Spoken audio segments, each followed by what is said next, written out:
Welcome back to Your Health Truth. I'm your host, Brock Hardman, and it's episode number 2 of Digestion, my favorite topic. Yesterday we talked briefly about what happens the first stage of digestion, which is basically your saliva and your stomach will break down food. Now, once it goes past your stomach, it goes into an opening, what's called the duodenum, and that is just basically a small little cavity where fats and proteins will get further broken down. And that happens when your liver and gallbladder basically release bile. Your liver will produce it. It will empty it into your gallbladder for storage. So that when you eat fats and proteins, your gallbladder will kind of think of a gallbladder as kind of like a pump. So whenever you eat fats and proteins, it basically pumps out bile, which is kind of like a detergent. It basically just kind of emulsifies or breaks down fats and proteins.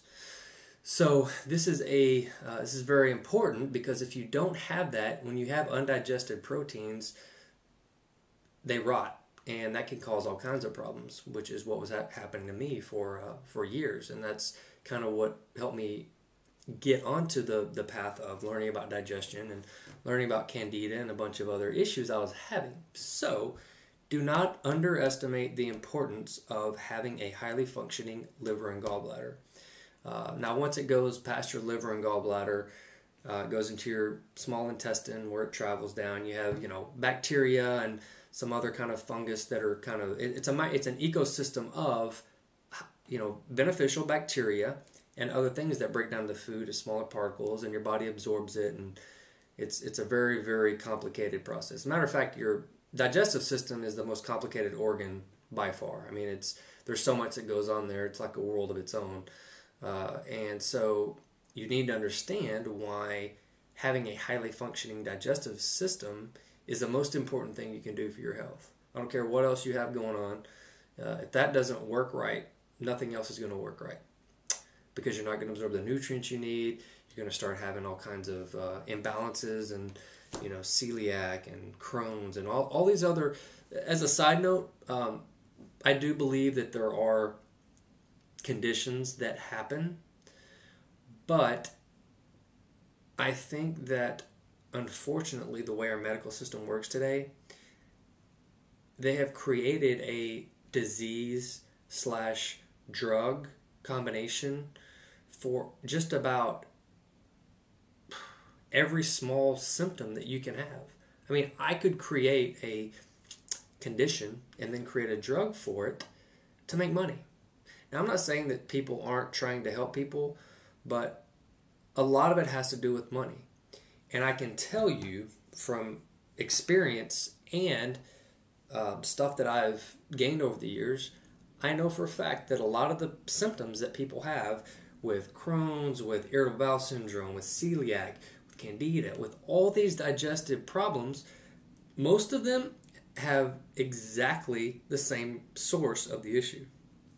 And so, whether or not celiac is actually something that's hereditary or that it can just happen on its own, I would say that it's more of a symptom of something else.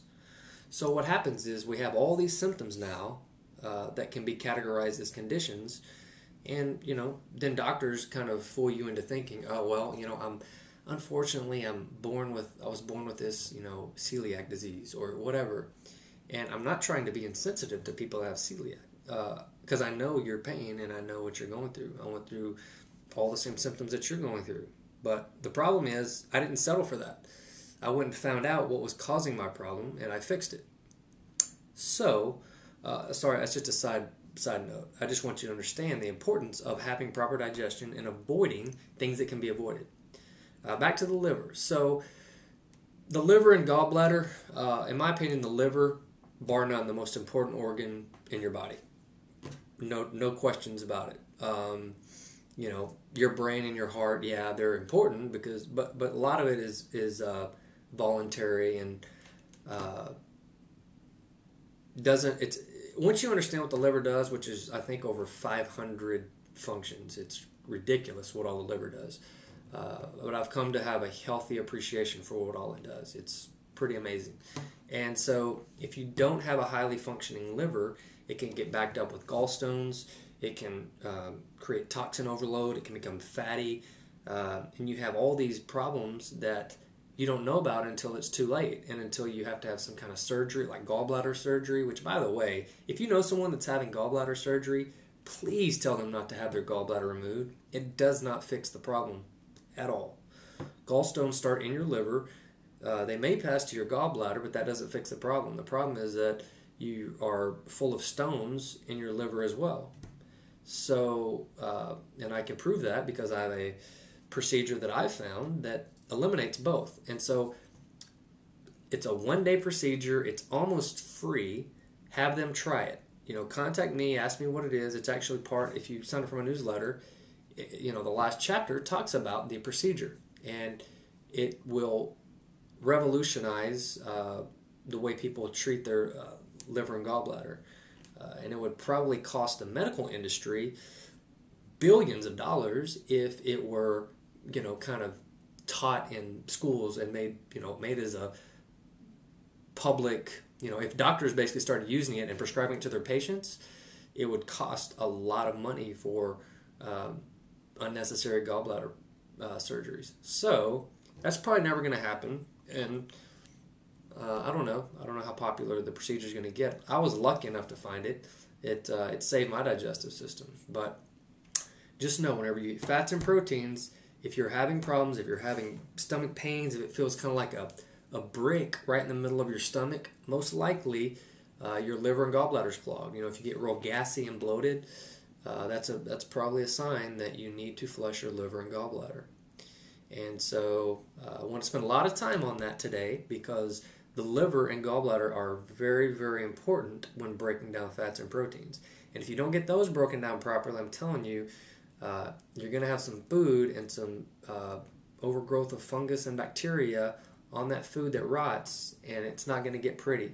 And that's what starts diseases like leaky gut syndrome and a whole domino effect of problems down the road. So if you, like I said, have the symptoms that I was talking about, which are, like after fats and proteins, you have a heavy little brick feeling right in the, middle of your chest, and it just feels like just a dull, achy pain. That's something you need to try. I've done over 30 over the past, 3 years, I think. I started doing one every 2 weeks, and I was having anywhere from 100 to 500 stones come out. It's pretty remarkable what comes out. So do some research, look it up. I've had numerous people do it, and with great success. So it's a great way to lower your cholesterol, lower your food allergies, and all kinds of stuff. And I'll get into the actual procedure. I'll actually take the camera with me here in a couple weeks. I'm going to do it to myself because I haven't done one in a few months. And so I'm going to have actually a whole series on how to do the liver gallbladder flush and how successful it is. And I may even show you some gross pictures. So anyway, that's it for today, and talk to you next time.